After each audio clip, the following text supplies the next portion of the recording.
Welcome to the deep dive.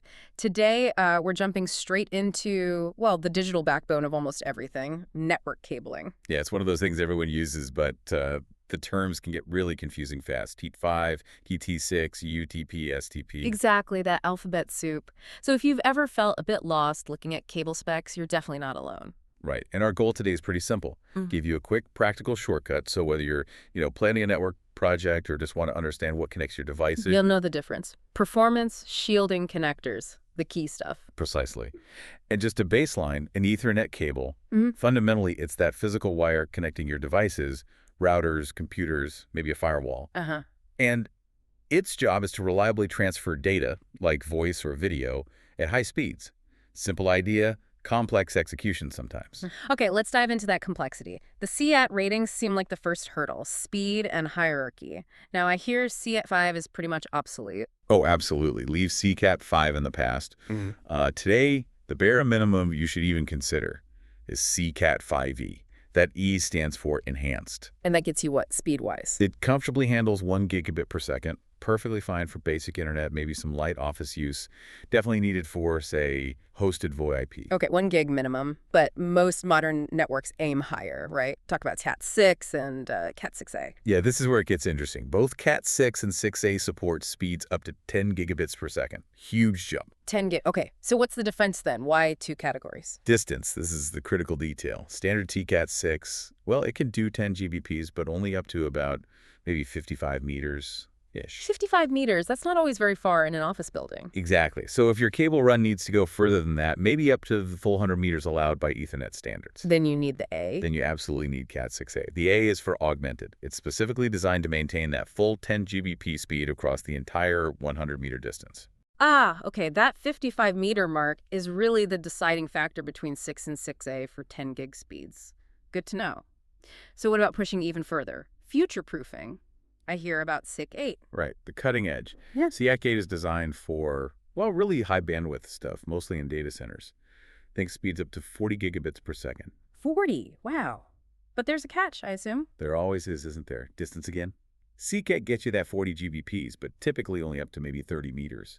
It's really for short connections, like linking servers in a rack. It's definitely not for running across an office floor. Nope, you wouldn't use it for that. And, people sometimes mention 6.7 too. It technically supports 10 GBPs over 100 meters like 6A, but it often needs specialized, non-standard connectors to really perform, and practically it often just defaults back to 10 gig anyway. So 6A remains the workhorse. Got it. So speed and distance are linked. But what about the physical cable itself? Why do some look thicker or feel stiffer? Shielding. Right. Excellent point. The environment where you install the cable matters just as much. That's where shielding comes in. Okay. So the most common type I see, the flexible blue or gray cable, that's likely UTP unshielded twisted pair. It's the most common because it's, well, cost-effective, flexible, easy to work with. Perfectly fine for most homes and standard office environments where there isn't a lot of electrical noise. Right. So low interference, UTP is fine. But what if I'm running cable near, say, factory equipment, big motors, fluorescent lights, heavy power lines? Exactly. That's where UTP can struggle. That electrical noise or EMI electromagnetic interference can mess with the signal. For those environments, you need STP, shielded twisted pair. Shielded. How does that work? Well, typically each pair of wires inside the cable is wrapped in a foil shield. Sometimes there's an overall shield too. This acts like a barrier. Ah, okay. Protects the signal from outside noise. Precisely. It minimizes interference and also reduces crosstalk between the pairs within the cable itself.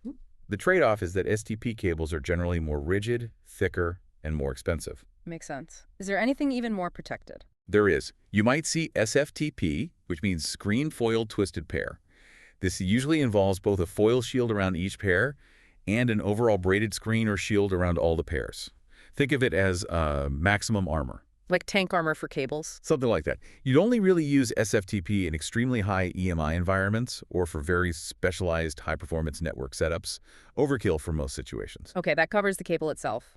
Quick take on the ends, the connectors. They look similar but aren't always the same. Correct. The standard connector for almost all Ethernet networking today, from Cat5e all the way up to Cat8, is the RJ45. It's that clear plastic plug with 8 pins you see everywhere. The ubiquitous network plug. Got it. But here's where people sometimes get tripped up. There's another connector that looks physically similar, but it's smaller, the RJ11. Ah, the phone jack plug. Exactly. RJ11 usually has 4 6 pins, not 8. Yeah. It's strictly for telephone lines or maybe older DSL connections. You absolutely cannot use an RJ11 connector or jack for Ethernet networking.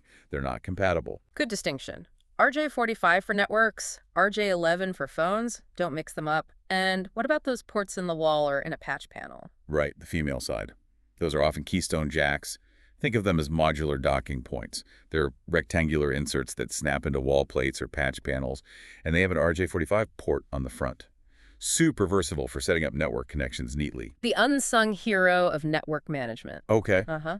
Makes installs much cleaner. So let's try to wrap this up.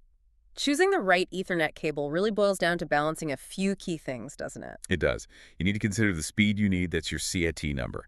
You need to think about the distance the cable will run. Especially remembering that crucial 55-meter difference between Cat6 and Cat6A for 10 gig speeds. Exactly. And finally, you have to consider the environment. Is it a quiet office needing basic UTP, or a noisy factory floor demanding STP, or even SFTP shielding? Speed, distance, environment. Got it. And, we talked about how Cat6A handles 10 GBPs over the full 100 meters, which frankly covers most needs today.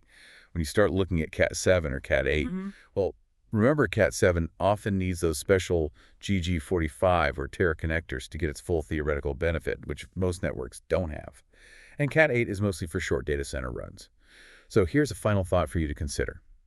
If your network realistically tops out at 10 gig for the foreseeable future, is the extra cost and complexity of Cat7 or Cat8 actually giving you any real advantage over good old, reliable, and usually cheaper Cat6A right now? That's a really practical question to ask before investing, something definitely worth thinking about on your next network project.